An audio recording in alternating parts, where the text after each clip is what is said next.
নমস্কার, গুরু প্রণাম জানিয়ে আজকে আমি ভিডিও শুরু করছি।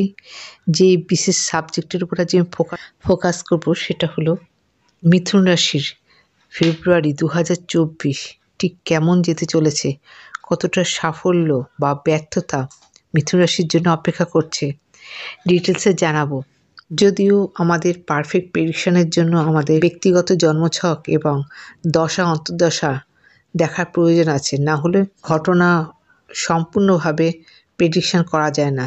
কিন্তু এই ট্রানজিট একটা বেসিক প্রেডিকশন। তাহলে শুরু করছি। প্রথমে আমি ট্রানজিট দিয়ে শুরু করছি। এখন মিথুন রাশি সাপেক্ষে গ্রহদের অবস্থান ঠিক কোথায় কোথায় রয়েছে সে সম্বন্ধে আপনাদের বিস্তারিত জানাই।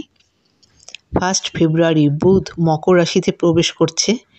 5 ফেব্রুয়ারি মঙ্গল মকর রাশিতে প্রবেশ করছে। 12 ফেব্রুয়ারি শুক্র মকর রাশিতে প্রবেশ করছে। 13 ফেব্রুয়ারি রবি মকর রাশি থেকে কুম্ভ রাশিতে প্রবেশ করছে। 20 ফেব্রুয়ারি বুধ মকর রাশি থেকে কুম্ভ রাশিতে প্রবেশ করছে।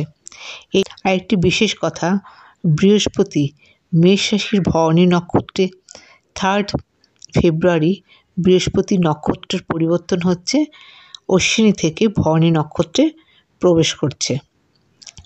এই হলো প্ল্যানেটের পজিশন।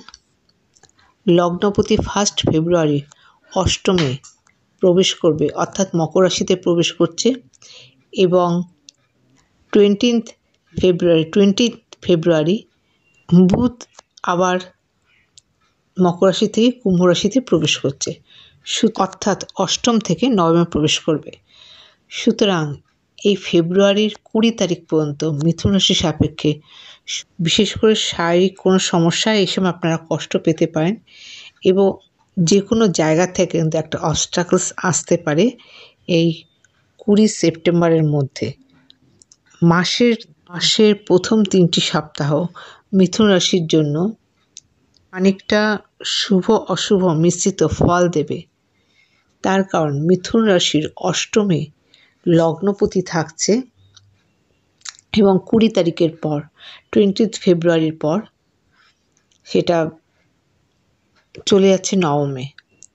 20 তারিখের পর থেকে কিন্তু স্বাভাবিকভাবে ভালো সময় আসতে চলেছে, ভাগ্যে সাপোর্ট পাবেন, লাক ফেভার করবে, এবং দূর ভ্রমণ এই সময় দেখা যাবে, কোনো তীর্থস্থানে ভ্রমণ এই সময় থাকবে, এবং উচ্চশিক্ষার যোগ কিন্তু এই সময় বিশেষভাবে শুভ ফল দিয়ে যাবে আপনাদের। পিতা বা পিতৃস্থানীয় ব্যক্তির থেকে নানা ধরনের সাহায্য বা হেল্প কিন্তু এই ট্রানজিটে আপনারা পাবেন। গুরুর সান্নিধ্য এই ট্রানজিটে আপনারা পাবেন। সপ্তমপতি বৃহস্পতির নক্ষত্র পরিবর্তন হচ্ছে 3 ফেব্রুয়ারি। সুতরাং বিজনেসম্যান যারা বিজনেস করছেন তাদের জন্য এই সময়টা বিশেষ সফলতা দিয়ে যাবে নানান দিক দিয়ে। বিশেষ করে কোন টিচিং প্রফেশনের মধ্যে যারা রয়েছেন, অ্যাডমিনিস্ট্রেশন লেভেলে যারা রয়েছেন তাদের জন্য কিন্তু ভীষণ প্রফিটেবল থাকছে এই ট্রানজিট। বা কর্মসূত্রে বিদেশে যেতে চান বা দূরে যেতে চান, দেশের বাইরে যেতে চান, তাদের জন্য কিন্তু এই সময় যথেষ্ট পজিটিভ থাকছে। ষষ্ঠপতি এবং একাদশপতি মঙ্গল অষ্টমে থাকছে, 5 ফেব্রুয়ারি থেকে অষ্টমে থাকছে। সুতরাং যারা রিসার্চ করছেন, বা যারা পিএইচডি করছেন তাদের জন্য টাইমটা পজিটিভ থাকছে, এবং গবেষণা ধর্মী কাজের মধ্যে রয়েছেন তাদের জন্য জায়গাটা ধনাত্মক থাকছে, পজিটিভ থাকছে। আনএক্সপেক্টেড কোনো গেইন এই ট্রানজিটে আপনাদের হতে পারে। সন্তানের জায়গা অবশ্যই শুভ থাকছে এই ট্রানজিটে। বিবাহিত জীবন সামঞ্জস্যপূর্ণ থাকছে, এবং জবের ক্ষেত্রে এই সময় 20 তারিখের পর থেকে সময়টা যথেষ্ট পজিটিভ দেখা যাচ্ছে, এবং নানা দিক দিয়ে কিন্তু সুযোগ এই ট্রানজিটে আপনারা পাবেন। বিদেশের জন্য তো এক্সেলেন্ট সময় দেখা যাচ্ছে এই ট্রানজিট। বিদেশে এই সময় আপনারা যেতে পারবেন, এবং বৈদেশিক মুদ্রা এই সময় আপনারা কিন্তু আনতে পারবেন, অবশ্যই আনতে পারবেন যারা মিথুন রাশি জাতক জাতিকারা।